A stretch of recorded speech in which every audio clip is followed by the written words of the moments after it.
Fan wide, O-Dog up the rail as these three-year-olds turn for home.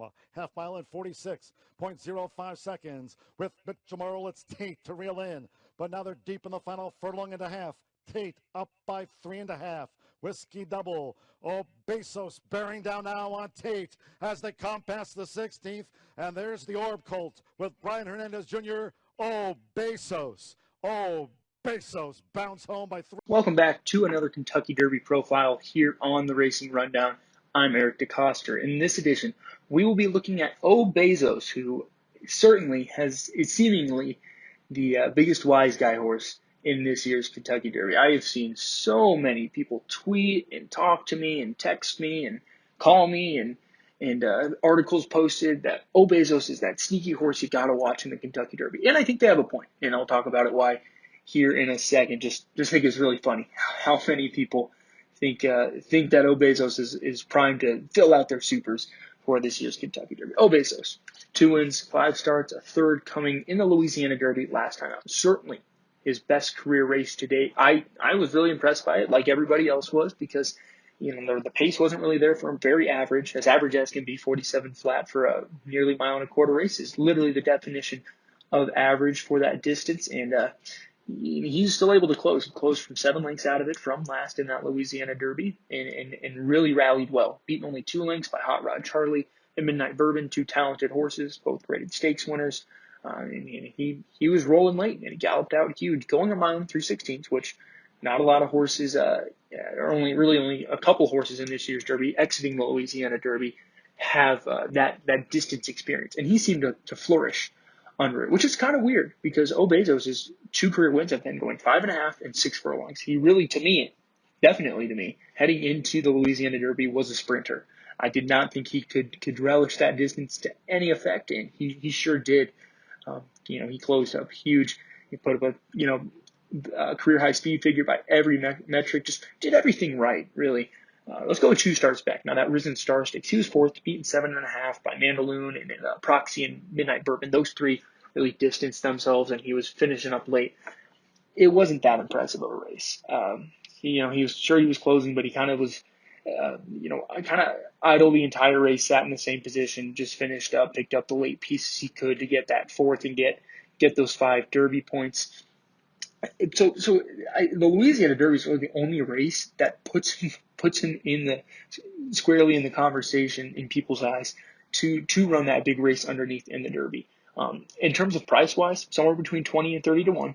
I think realistically, true value would probably be close to 40 to 1, given his past performances, maybe 35, 40 to 1. But given the hype, I cannot believe, I would not believe this horse going off at 20 to 30 to 1, based off the things I'm hearing from people about this horse. But like I said, I think it's valid given how he rallied in there. If the pace is there for him, especially to close into, the front runners burn themselves out, which I think is a reasonable scenario for this year's Derby, then definitely, I definitely think he could come rolling. I haven't talked about his wins too much. I did mention they were sprints, and they were good. He was finishing up really nicely in those performances, coming from well off the pace. Actually didn't break well in his first 3 career races. And while he did break okay in his last 2, certainly something to watch as we head into this year's Derby, how he gets away from the gates, because I know he's had 2 races in a row where it's seemingly been better. Maybe that's an issue that's been completely resolved, but there was also 3 straight races where he just blew it every single time. But that being said, the 2 wins, he blew it, and he still flew home late. So showing his talent, certainly, in those races. Now, from a speed figure standpoint, he is probably one of the weakest in the race. Just overall body of work analysis there, it's not too great, not much better than horses like a dynamic one, horses like that who aren't overly hyped for the Derby, maybe like a Hidden Stash as well. The horses that are in the field, certainly towards the bottom quarter of this year's Derby. So that's a negative if that's kind of how you like to analyze these races.